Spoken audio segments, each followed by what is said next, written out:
میرے لورز بھی ہیں، میرے ہیٹرز بھی ہیں. یہ عزت اللہ کی طرف سے ہے. کسی کی ذلت ہے تو وہ اللہ کی طرف سے ہے. ان کے لیے ضرورت ہے کہ نوک نوک کہ ہم نے جو کچھ بھگتنا تھا، جو کچھ بیڈ ٹائم جو بھی ہم نے دیکھنا تھا وہ دیکھ چکے ہیں. حسن ایوب خان کے تمام دیکھنے والوں کو السلام علیکم. ناظرین، ملٹیپل سٹوریز ہیں جی. ایک تو ہم بات کریں گے کشمیر پر، دوسری ہم بات کریں گے عدالت کے اندر کیا چل رہا ہے، اور تیسری بات کریں گے مینلی جو ہے وہ اس حوالے سے جو خیبر پختونخوا ہے وہاں پر جو گورننس کے حالات ہیں وہ کیا سمت اختیار کر چکے ہیں، لیکن وزیر اعلیٰ خیبر پختونخوا کی آج بھی ترجیحات کیا ہیں. سب سے پہلے بات کرتے ہیں جی آزاد جموں کشمیر کے حوالے سے کہ جو پرائم منسٹر کی نامزدگی کی ہے محمد نواز شریف صاحب نے، اس حوالے سے باضابطہ طور پر جو کہ پارٹی کی سیکرٹری اطلاعات ہیں مریم اورنگزیب صاحبہ، ان کا ٹویٹ آ چکا ہے، اور انہوں نے بھی یہ اعلان کر دیا ہے کہ محمد نواز شریف صاحب جو کہ پریزیڈنٹ ہیں مسلم لیگ نواز کے، انہوں نے وزارت عظمیٰ کے لیے افتخار گیلانی صاحب کو پرائم منسٹر کا امیدوار نامزد کر دیا ہے. اب یہ ایک لحاظ سے تو یعنی خبر جو ہے مجھے خوش ہونا چاہیے کہ یہ میری خبر کی تصدیق ہے کہ میں نے 12 اگست کو اسی حسن ایوب خان کے پلیٹ فارم سے یہ خبر دی تھی کہ کون سے دو لوگ جو ہے وہ وزارت عظمیٰ کی دوڑ سے آؤٹ ہو چکے ہیں.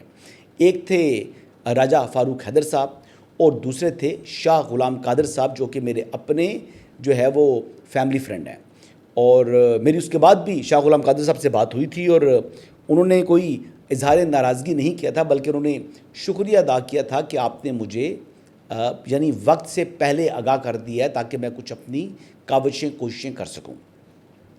متعدد ملاقاتیں ہوئی ہیں جی. شاہ غلام قادر صاحب کیونکہ پریزیڈنٹ ہیں آزاد جموں کشمیر چیپٹر کے، تو جب طارق فاروق صاحب اسپیکر کے عہدے کے لیے جو ہے وہ نامزد ہو گئے، پھر وہ اسپیکر کا انتخاب بھی ہو گیا، تو میں نے بھی اپنے اس ولاگ کے اندر جو بات کی تھی اس میں نے طارق فاروق صاحب کا ہی ذکر کیا تھا. اگر یہ دو نہیں ہوں گے تو تیسرا شخص تو طارق فاروق صاحب ہی مجھے دکھائی دیتے ہیں، مجھے اور کوئی شخص وزارت عظمیٰ کے عہدے کے لیے مناسب دکھائی نہیں دیتا. لیکن اب افتخار گیلانی صاحب، جن کی ایک لحاظ سے جیسے آپ دیکھتے ہیں ٹیلی ویژن پروگرامز کے اندر کہ وہ وائلڈ کارڈ انٹری ہوتی ہے، اسی طریقے سے الیکشن ہارنے کے باوجود ان کی وائلڈ کارڈ انٹری ہوئی ٹیکنوکریٹک سیٹ کے اوپر جی ان کو لایا گیا ہے. اب الیکشن ہارا ہوا شخص، اس کو آپ نے رکن بنا دیا، اور رکن نہ سے بنا دیا بلکہ وزارت عظمیٰ کے لیے نامزد کر دیا. میں نے اپنے اسی حسن ایوب خان کے ولاگ کے اندر یہ بات کی تھی کہ مریم نواز شریف صاحبہ ان کو سپورٹ کر رہی تھی، لیکن وہ الیکشن ہار گئے ہیں. اب الیکشن ہارنے کے بعد جب ان کو ٹیکنوکریٹ سیٹ کے اوپر لایا گیا ہے تو پھر وزارت عظمیٰ کا عہدہ لینا یا ان کو وزارت عظمیٰ کا امیدوار نامزد کرنا یہ کوئی مناسب طریقہ کار نہیں ہے. اور مجھے اس چیز کی توقع بالکل بھی نہیں تھی مسلم لیگ نواز سے، لیکن یہ فیصلہ جو پارٹی کے پریزیڈنٹ ہیں محمد نواز شریف صاحب، جو کہ 3 مرتبہ کے سابق وزیر اعظم ہیں، جنہوں نے کشمیر میں ہی جلسے کے اندر خطاب کرتے ہوئے کہا تھا کہ مجھے شہباز شریف صاحب سے کہوں گا کہ مجھے کشمیر کا وزیر اعظم بنا دیں. اب یہ سارا جو سلسلہ ہے یہ جس طریقے سے کھڑا ہو چکا ہے، یہ مجھے مطلب بڑا تعجب ہو رہا ہے جی یہ ہوا کیا ہے. اور جس طریقے سے ویسے تو میری شاہ غلام قادر صاحب سے بات ہوتی رہی بیچ میں، لیکن پھر رات کو میں ان کو 2 مرتبہ کال کی، ان کا نمبر نہیں مل رہا تھا، نمبر بند تھا. تو ظاہری بات ہے وہ بھی ہرٹ ہوں گے، پریزیڈنٹ ہیں چیپٹر کے یعنی آزاد جموں کشمیر چیپٹر کے. لیکن میں نے اسی پلیٹ فارم سے یہ بھی بات کی ہے کہ میں یعنی پوری جو آزاد جموں کشمیر کی لیڈرشپ ہے، نہ صرف مسلم لیگ نواز کی بلکہ دیگر سیاسی جماعتوں کی بھی، میں ان سے یعنی مجھے بے انتہا مایوسی ہوئی ہے. آپ یقین کریں کہ جس طرح کالعدم جوائنٹ عوامی ایکشن کمیٹی نے اپنا احتجاج رکھا ہوا ہے، جس طریقے سے وہ معلوم ہے ان کے علم میں ہے کہ جو اس وقت انٹرنیشنل ایک سازش ہے جس کے اندر براہ راست ہندوستان اور را انوالو ہے، اور وہ جس طریقے سے چند شرپسند عناصر وہاں کے جو عوام ہیں ان کے یعنی مائنڈز کو پلوٹ کر کے اپنے پیچھے انہوں نے کھڑا کر لیا ہے، اور وہ جس طریقے سے انتشار پھیلانا چاہ رہے ہیں، تو ایسی صورتحال کے اندر ہماری جو آزاد جموں کشمیر کی لیڈرشپ تھی، ان کے ڈیرے ہونے چاہیے تھے راولا کوٹ کے اندر، اور وہاں پر جا کر ان کو سیاسی جدوجہد کرنی چاہیے تھی، وہاں جا کر ان کو عوامی رابطہ مہم چلانی چاہیے تھی, وہاں جا کر ان کو اپنا پولیٹیکل رول ادا کرنا چاہیے تھا. یعنی آپ بیوروکریسی کے اوپر, انتظامیہ کے اوپر یا آپ دیگر اداروں کے اوپر معاملات کو نہیں چھوڑ سکتے. ہمیشہ لیڈرشپ نے بھی اپنا ایک رول ادا کرنا ہوتا ہے. وہاں کے لوگوں کو جو ہے وہ آپ نے یعنی درست سمت جو ہے وہ دکھانی ہوتی ہے, جو کہ نہیں دکھائی گئی. اور یہ مایوسی صرف مجھے نہیں ہے, بہت سے اور لوگوں کو بھی اس حوالے سے مایوسی ہے. یہاں تک میں کہہ سکتا ہوں کہ ریاست کے اندر اس وقت جو مختلف یعنی امور انجام دینے والی پوزیشنز کے اوپر بیٹھے ذمہ داران ہیں, ان کو بھی اس حوالے سے مایوسی ہے. لیکن اس پر بھی مایوسی ہے, اور نواز شریف صاحب کے اس ڈیسیجن کے اوپر بھی مجھے مایوسی ہے. پھر طارق فاروق صاحب کو اب بنا دیتے, پرائم منسٹر بنا دیتے. ان کا کم از کم جو ہے وہ الیکشن جیتے ہوئے تھے, افتخار گیلانی کی طرح وہ ہارے ہوئے نہیں تھے. اگر شاہ غلام قادر صاحب کو نہیں بنانا تھا تو پھر ایک ایسے شخص کو تو بنانا جو ہے وہ کسی طریقے سے بھی درست نہیں ہے. یہ اسی طریقے سے کہ مریم نواز شریف صاحبہ جو ہے وہ ایم پی کا الیکشن جیت کر وہ چیف منسٹر بنی ہے, تو پھر کیوں انہوں نے جنرل سیٹ سے الیکشن لڑا؟ وہ بھی ریزرو سیٹ سے آ جاتی, اور ریزرو سیٹ سے جناب وہ چیف منسٹر بن جاتی. مطلب اس وقت جو تنقید ہوتی ہے پنجاب حکومت کے اوپر, وہ بھی یہی ہوتی ہے کہ بہت سے ایسے لوگوں کو مریم نواز شریف صاحبہ نے کیبنٹ میں رکھا ہوا ہے جو کہ الیکٹڈ نہیں ہے. یعنی جو ریزرو سیٹ سے لوگ آئے ہوئے ہوتے ہیں ان کو اور جنرل سیٹ والوں کو ایک برابر ایک ترازو میں نہیں تولا جاتا. اور ایسی کوئی روایت ماضی کے اندر موجود نہیں تھی. جو یہ نئی روایات ڈالی جا رہی ہیں, دیکھیں میں سب سے بڑا حامی ہوں مسلم لیگ نواز کا, لیکن کچھ چیزیں ایسی ہیں جو درست نہیں ہیں, تو میں اس کو درست نہیں کہوں گا. یہ غلط فیصلہ ہے نواز شریف صاحب کا.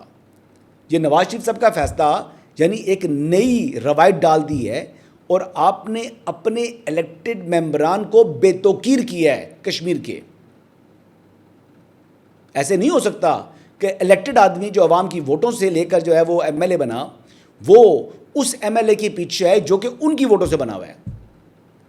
وہ ان کے نتائج سے, ان کی وہاں پر اسٹرینتھ ہے اس کے مرہون منت ہے. وہ ان کا لیڈر نہیں ہو سکتا. لیڈر وہ ہے جو کہ عوام میں مقبول ہو. لیڈر وہ ہے جو کہ عوام کی ووٹوں سے آیا ہو, براہ راست ڈائریکٹ ووٹ سے آیا ہو. نواز شریف صاحب جب بھی جو ہے وہ پرائم منسٹر بنے, تو جب 2/3 اکثریت ملی ان کو 97 کے اندر, 2013 میں وہ مقبولیت نہیں تھی نواز شریف صاحب کی جو محمد نواز شریف صاحب کو 97 میں مقبولیت ملی. یعنی اتنے بڑے جلسے ہوتے تھے اس زمانے میں, اور اس طریقے سے ہم سنتے تھے, مطلب عمر تو ظاہر بات کام تھی, لیکن یہ سنتے تھے کہ نواز شریف کا کھمبا بھی جیتے گا. پھر جس کو ٹکٹ دیا نواز شریف نے, پھر اس نے سویپ کیا, اور مارجن تھوڑے تھوڑے نہیں تھے. یعنی اگر پیپلز پارٹی والا جو ہے وہ 24,000 ووٹ لے رہا ہے, تو مسلم لیگ نواز والا جو ہے وہ 1.5 لاکھ ووٹ لے رہا ہے. اتنا بڑا فرق تھا. اب یہ دیکھ لیں کہ ان کو معلوم ہے کہ عوامی جو ووٹوں سے جو بندہ بنتا ہے, یا عوام میں جس بندے کو پذیرائی مل رہی ہو, وہ کیا اہمیت رکھتا ہے. پھر نواز شریف صاحب نے یہ فیصلہ کیا, تو یہ فیصلہ درست نہیں ہے. اور بہرحال مایوس مجھے جو ہے وہاں کی لیڈرشپ نے کیا تھا.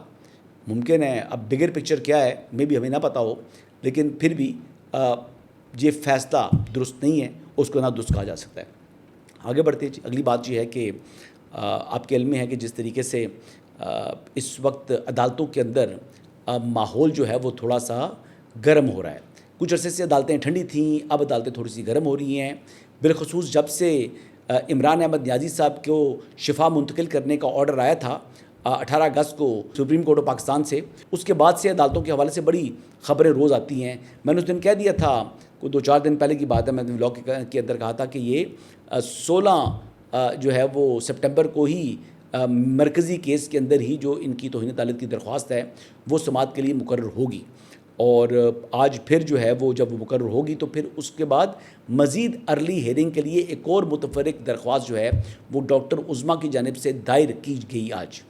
اور یہ بیسیکلی انصاف لائرز فورم کے یعنی متعدد جو وکلا ہیں وہ بھی سپریم کورٹ موجود تھے. آج بھی رجسٹرار سے کچھ وکلا کی ملاقات ہوئی. Registrar supreme court of Pakistan کی بات کر رہا ہوں. اور بنیادی مقصد کیا ہے جی, سپریم کورٹ کے اوپر چیف جسٹس جائیہ آفریدی کے اوپر پریشر بلڈ اپ کرنا. اب یہ پریشر بلڈنگ کے ذریعے جو ہے یہ چاہ رہے ہیں کہ ہمارا مقدمہ اس سے پہلے سماعت کے لیے مقرر ہو جائے. ان کا فیئر مجھے پتہ ہے, میں وہ بھی بتاتا ہوں کیا ہے. اور میں کافی عرصہ پہلے میں نے اس کا اشارہ دے چکا ہوں, مختلف پروگرامز کے اندر بتا چکا ہوں, ایک خالی حسن ایوب خان کے فورم پر نہیں, یعنی نیشنل میڈیا کے اوپر اب بھی مختلف چینلز کے اوپر میں نے یہ بات کی ہوئی ہے. فیئر میں بتاتا ہوں, لیکن اب یہ چاہ رہے ہیں کہ جلد از جلد جو ہے وہ ہماری جو توہین عدالت کی درخواست ہے وہ سماعت کے لیے مقرر ہو, کہ جناب حکومت نے عدالتی فیصلے کے اوپر اس کی روح کے مطابق عمل درآمد نہیں کیا. میں یہ بات پہلے بھی کر چکا ہوں اور آج پھر ریپیٹ کرتا ہوں کہ جو توہین عدالت کا معاملہ ہوتا ہے یہ بٹوین کنٹمنر اینڈ کورٹ ہے. جو ڈاکٹر عظمیٰ ہیں وہ وسل بلور تو ضرور ہو سکتی ہیں, لیکن وہ عدالت کو ڈکٹیٹ نہیں کر سکتی کہ آپ کی توہین ہوئی ہے اور آپ اپنی توہین کا جو ہے وہ بدلہ لیں. ویسے بھی دنیا میں جوڈیشل ریسٹرین کا مظاہرہ کیا جاتا ہے. عدلیہ کبھی بھی توہین عدالت کا جو اس کے پاس ایک ہتھیار موجود ہوتا ہے یا ایک اختیار موجود ہوتا ہے, اس اختیار کو استعمال نہیں کرتے, ہمیشہ اس سے گریز کرتے ہیں, لیکن صرف وہ ایک دکھانے کے لیے ہوتا ہے کہ جناب کوئی تصدیق نہ کرے عدلیہ کی. ویسے بھی عمران احمد نیازی صاحب کے معاملے کے اندر تو 95% عمل درآمد ہو گیا ہے. صرف دیواریں جو ہیں وہ شفا انٹرنیشنل ہاسپٹل کی نہیں تھیں, ڈاکٹرز تو شفا کے پہنچ گئے تھے وہاں پر. اور دوسرا یہ ہے کہ ڈاکٹر فیصل سلطان جو ہیں وہ وہاں پر نہیں تھے. بہرحال جی یہ تو سچویشن ایک طرف ہے, لیکن دوسری طرف آپ دیکھ لیں کہ 3 جو مزید قیدی تھے ان کی اپلیکیشن بھی آج اسلام آباد ہائی کورٹ میں سماعت کے لیے مقرر ہے. اب اسلام آباد ہائی کورٹ کے پاس جو ہے وہ سپریم کورٹ کا جو آرڈر کی موجودگی میں جو اس وقت یعنی سپیریئر کورٹ کا فیصلہ ہے, اس کو دیکھتے ہوئے تو ہائی کورٹ ویسے تو اس نے انڈیپینڈنٹلی فیصلہ کرنا ہوتا ہے, لیکن یعنی ایپیکس کورٹ کے جو فیصلے ہوتے ہیں ان کے اثرات ذیلی عدالتوں کے اوپر آتے ہیں. اور یہی فیئر تھا لا منسٹر کا, یہی فیئر تھا حکومتی وکلا ٹیم کا کہ اس کے اثرات آئیں گے. ویسے اس کیس کا ابھی جو ہے وہ کیا سمت اختیار کرے گا ابھی تو وہ چیز واضح نہیں ہوئی, لیکن ان کیس اگر ان تینوں جو ہے وہ قیدیوں کو ان کی جو درخواستیں ہیں وہ اسلام آباد ہائی کورٹ منظور کر لیتی ہے تو پھر کیا ہوگا. یعنی پھر کیا ان کا علاج جو ہے وہ پرائیویٹ ہاسپٹلس میں کرایا جائے گا. تو پھر اگر مزید مختلف جیلیں ہیں, پنجاب کی, خیبر پختونخوا کی, بلوچستان کی, سندھ کی, تو وہاں پر بھی اپلیکیشنز کا پھر ایک جو ہے وہ ایک فلڈ آ جائے گا. پھر وہ کہیں گے جی کہ ہمارے پاس جس کے پاس 4 پیسے ہیں وہ کہے گا جی میں اپنے خرچے کے اوپر پرائیویٹ ہاسپٹل میں جناب علاج کراؤں گا. اور پھر وہ اپنے خرچے پر جب پرائیویٹ ہاسپٹل میں آئے گا تو پھر وہ بیماری ہوگی یا نہیں ہوگی, کم از کم وہ ایک اچھے ماحول کے اندر مہینوں جو ہے وہ خرچہ یعنی جیب سے پیسے لگا کر وہ رہ سکے گا. ظاہری بات ہے پھر وہ میڈیکل بورڈ کو تو آپ بائی پاس کر رہے ہیں, اور میڈیکل بورڈ جب سرکاری ہے نہیں تو پھر پرائیویٹ ڈاکٹرز کا معاملہ آ گیا, تو پھر پرائیویٹ ڈاکٹرز پہ جس طریقے سے معاملات کو آگے لمبا کر سکتے ہیں, آپ کو معلوم ہے کہ کہنا نہیں چاہیے, لیکن ہمارے ہاں جو پرائیویٹ ہاسپٹلز ہیں ان کو منی میکنگ مشین قرار دیا جاتا ہے. وہاں پر ان کو سمجھ لیں کہ ایک جس طرح سٹیل مل کی انکم ہے, جس طرح شوگر مل کی انکم ہے, بڑے ہاسپٹل تو شوگر مل سے بھی زیادہ پیسہ جو ہے وہ بنا رہے ہیں. یہ گراؤنڈ ریالٹی ہے جی ہمارے ملک کے اندر. تو یہ چیز ہے, لیکن پھر اس کو روکنے کے لیے حکومت کیا کرے گی. جو میں نے پہلے بھی اندیہ دیا تھا کہ اگر سپریم کورٹ نے ریویو کا اپنا فیصلہ جو ہے وہ ریویو میں واپس نہ لیا, یا سپریم کورٹ نے اپنے فیصلے کو ریکال نہ کیا اور اس پر ہی وہ ڈٹے رہے, تو پھر 175 میں نے کہا تھا, آرٹیکل 175 اسی ولاگ کے اندر کہا تھا, مختلف نیشنل ٹیلی ویژن کی جو ہے وہ پروگرامز کے اندر میں نے یہ بات کی ہوئی ہے. پھر یہ معاملہ وفاقی آئینی عدالت جائے گا, اور پھر وفاقی آئینی عدالت کا جو فیصلہ ہے وہ تمام کے اوپر لاگو ہوتا ہے. ایون کہ اگر یعنی آج یہ درخواستیں منظور ہو جاتی ہیں اور کل اس فیصلے کے خلاف حکومت چلی جاتی ہے فیڈرل کانسٹیٹیوشنل کورٹ, تو جناب اس کے فوری بعد جو ہے فیڈرل کانسٹیٹیوشنل کورٹ اگر اس کے اوپر کوئی ڈائریکشن دے دیتی ہے تو پھر سپریم کورٹ کے اندر جو معاملہ ہے عمران احمد نیازی صاحب والا وہ ایک طریقے سے انفریکچوس ہو جائے گا. پھر اس سے اوپر کوئی عدالت نہیں ہے, کیونکہ جو یہ 3 اپلیکیشنز اسلام آباد ہائی کورٹ میں آئی ہوئی ہیں, یہ آئین کے آرٹیکل 199 کے تحت یہ رٹ جورسڈکشن میں آئی ہیں, اور رٹ جورسڈکشن کا جو بھی ڈیسیجن ہو اس کے خلاف جو اپیل ہے وہ وفاقی آئینی عدالت سنتی ہے, نہ کہ سپریم کورٹ آف پاکستان. تو بس اتنی بات تھی, وہ کافی ہے. جو سمجھتے ہیں کہ کسی کے لیے ڈیل ہے یا ڈھیل ہے وہ پھر احمقوں کی جنت میں ہیں. جو یہ یعنی خبریں دے رہے ہیں، یہ اپنی طرف سے یعنی ایک سستا منجن بیچنے کی کوشش کرتے ہیں کہ جناب اب ہواؤں کا رخ بدل گیا، اب یہ ہو گیا وہ ہو گیا، تو یہ صرف لفاظی ہے، اس سے زیادہ ان کی باتوں کی کوئی اہمیت نہیں ہے۔ بانی چیئرمین تحریک انصاف، جنہیں میں اڈیالہ کا چانسلر کہتا ہوں، اور آج کل عوام کی پرزور فرمائش کے اوپر یا اصرار کے اوپر ان کو میں لنڈے کا نیلسن منڈیلا جو ہے وہ قرار دیتا ہوں، ان کے لیے جو ہے وہ مشکلات کوئی کم نہیں ہو رہی۔ علاج ان کا ہوگا، علاج میں کسی قسم کی کوئی کمی جو ہے وہ نہیں برتی جائے گی، یہ ڈیسیجن ان پرنسپل ہے، لیکن بیماری کو جواز بنا کر اور اپنے لیے سہولت کاری حاصل کرنے کی جو ایک اٹیمپٹ ہے یقینی طور کے اوپر، اس کے اندر ہر ممکن رکاوٹ ڈالی جائے گی جو کہ آئین اور قانون کے دائرے کے اندر رہتے ہوئے جو ہے وہ یہ ڈال سکتے ہیں۔ بہرحال جی آگے بڑھتے ہیں، اور اگلی امپورٹنٹ خبر یہ ہے کہ خیبر پختونخوا جی چیف منسٹر خیبر پختونخوا جناب اب اپنے مزید جو ہے وہ دورے ہیں سندھ کا ایک بار پھر رخ کریں گے، وہ سندھ جانا چاہتے ہیں، وہاں پر پھر اگین انہوں نے اپنا ایک پروگرام رکھا ہوا ہے۔ چیف منسٹر خیبر پختونخوا کا وہ جاتا ہے جناب سندھ میں، اور وہ وہاں پر جا کر عوامی رابطہ مہم جو ہے وہ بیسیکلی وہی کرنا چاہ رہے ہیں۔ اب وہ چیف منسٹر جو ہے خیبر پختونخوا کا وہ سندھ کا دورہ کرے گا، یعنی ان کی اپنی لیڈرشپ سندھ کے اندر تو موجود نہیں ہے، یہ پتہ نہیں یہ کیا کرنا چاہ رہے ہیں، ان کو کون یہ صلاح دیتا ہے۔ مجھے جو اس میں ٹوٹل جو نظر آتا ہے کہ کیا آبجیکٹو ہو سکتا ہے وہ یہ ہے کہ عمران احمد نیازی صاحب کے جو حمایتی کی بورڈ واریئرز ہیں، یہ جو سوشل میڈیا ٹیم ہے پاکستان تحریک انصاف کی، ان کو خوش کرنے کے لیے اور ان کے سامنے یہ دکھانے کے لیے کہ جی سہیل آفریدی بڑی محنت کر رہا ہے، تو یہ وہ محنت دکھانے کے لیے جو ہے نا وہ دورہ سندھ کریں گے سپٹمبر میں، مطلب فرسٹ ویک میں ان کا دورہ ہے، 3 تاریخ کو آئی بلیو وہاں جانا انہوں نے۔ اگر دوسری طرف ہم بات کریں تو صوبے میں جو بیڈ گورننس کی سچویشن ہے آپ کو مطلب تعجب ہو جائے گا۔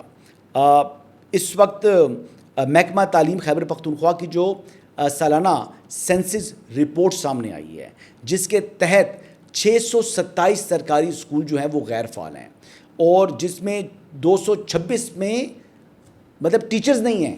امیجن کریں 226 اسکولوں میں ٹیچرز نہیں ہیں اور 627 یعنی اسکول جو ہیں وہ غیر فعال ہیں۔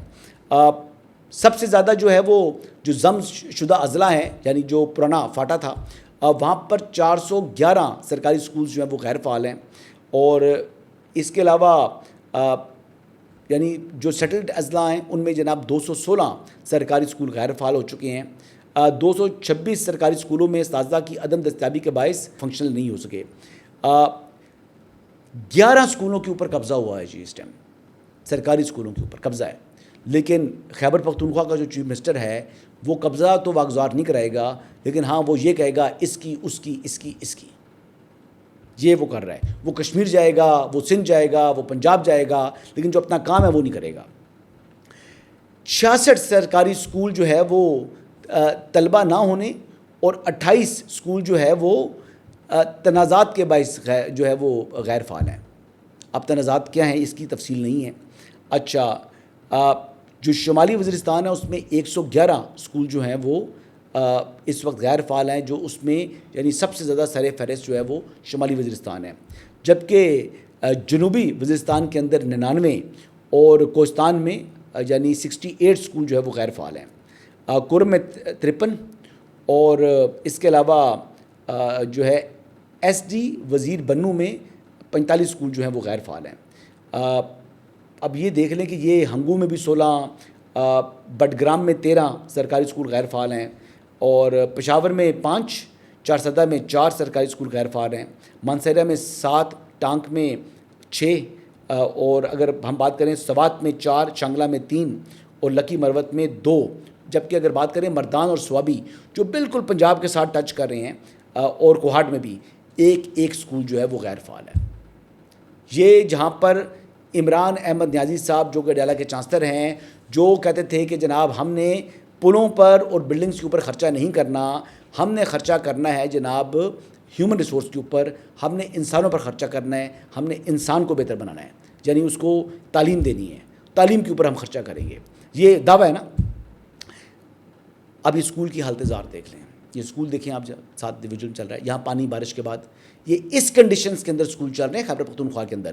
یہ ان غیر فعال اسکولوں میں سے اسکول نہیں ہے جس کی ویڈیو آپ دیکھ رہے ہیں، یہ خیبر پختونخوا کا اسکول ہے، اور یہ عرفان خان صاحب ہیں جو کہ بیورو چیف ہیں آزاد ڈیجیٹل پشاور کے. یہ ان کی ٹویٹ آپ دیکھ لیں گے, ٹویٹ میں انہوں نے یہ جو ہے وہ حالت دکھائی ہے اسکول کی. اب یہ ان 627 اسکولوں کے اندر شامل نہیں ہیں جو غیر فعال ہیں, یہ فعال اسکول کی حالت ہے. تو انہوں نے کہا جی کہ ہم نے انسانوں پر خرچ کرنا ہے, ہم نے پلوں کے اوپر یا چیزوں کے اوپر نہیں کرنا, کیونکہ وجہ یہ ہے کہ پل کس قسم کے ہیں. یہ چترال میں ایک پل دیکھ لیں, یہ چترال کا پل دیکھیں آپ, یہ چترال کا پل ہے. کہتے ہیں ہم نے پلوں پر خرچ نہیں کرنا, چاہے لوگ پلوں کے وجہ سے خستہ حالت کی وجہ سے گریں مریں, ٹھیک ہے, انسانی جانوں کو نقصان ہو جائے, اس کے اوپر ہم نے خرچ نہیں کرنا, ہم نے تعلیم پر خرچ کرنا ہے. تو تعلیم کے اندر بھی آپ نے حالات دیکھ لیے, اور اب پلوں کے حالات بھی دیکھ لیں. تو یہ ہے خیبر پختونخوا کی حکومت, یہ ہے ان کی حقیقت. اور یعنی سہیل آفریدی صاحب پھر بھی پیمز اسپتال کے اوپر انہوں نے یعنی کیا, جس طرح پانی آپ دیکھ رہے ہیں نا یہ اسکول کے اندر, اس طریقے سے پانی جو ہے وہ جو وہاں کے سرکاری پشاور کے ہاسپٹلس کے اندر پانی کھڑا ہوتا ہے, اسی طریقے سے وہاں پر آپریشن ہو رہے ہوتے ہیں. ریڈیو کے اوپر جو ہے اسٹیشن کی جگہ ریڈیو کے اوپر لوگوں کو لے کے جایا جاتا ہے. ایکس رے کی مشینیں نہیں ہیں, ایکس رے کی کے پی کے ہاسپٹلس کی یہ کنڈیشن ہے. یہ گراؤنڈ ریالٹی ہے, یہ فیکٹ میں بیان کر رہا ہوں. تو جب اس قسم کی کنڈیشن ہوگی اور چیف منسٹر کی ترجیحات جو ہیں وہ الگ ہی ہوں گی, تو پھر اس صوبے کا اللہ ہی حافظ ہے. یہ واقعی خیبر پختونخوا کے اندر پورا نظام جو ہے وہ کولیپس کر چکا ہے. باقی جگہوں پر بھی ہوگا, لیکن جو حالت کے پی کے کی ہو چکی ہے, مطلب تباہی ہو چکی ہے. تعلیم جو ہے وہ جس طرح ڈکلائن ہے, جس طریقے سے پہلے کے پی کے متعدد بیوروکریٹس ہوتے تھے ہر سال جو سی ایس ایس میں جو امتحان پاس کرنے والے تھے, اب اس میں بھی خاطر جو ہے ایک بڑی کمی آ چکی ہے. وجہ تعلیم کا جو ہے ڈکلائن ہے. یہ ہے جی گراؤنڈ ریالٹیز خیبر پختونخوا کی. بہرحال جی دل تو کر رہا تھا کہ مزید میں بات اور بھی کروں, اور بھی کافی خبریں میرے پاس موجود ہیں خیبر پختونخوا کے حوالے سے. میں تو اپنے چینل کے اوپر جہاں پر میں شو کرتا ہوں, میں کئی دفعہ کہہ چکا ہوں کہ خیبر پختونخوا کو لے کر آئیں, وہاں کے جو لوگ ہیں ان کی بھی حالت زار کو ہم نے عوام کے سامنے اور یعنی قوم کے سامنے لانا ہمارا فرض ہے. بہرحال یہ سچویشن جو ہے اس وقت چل رہی ہے خیبر پختونخوا کی. انشاءاللہ کل دوبارہ آپ کی خدمت میں حاضر ہوں گا. اجازت چاہوں گا جی, اللہ حافظ.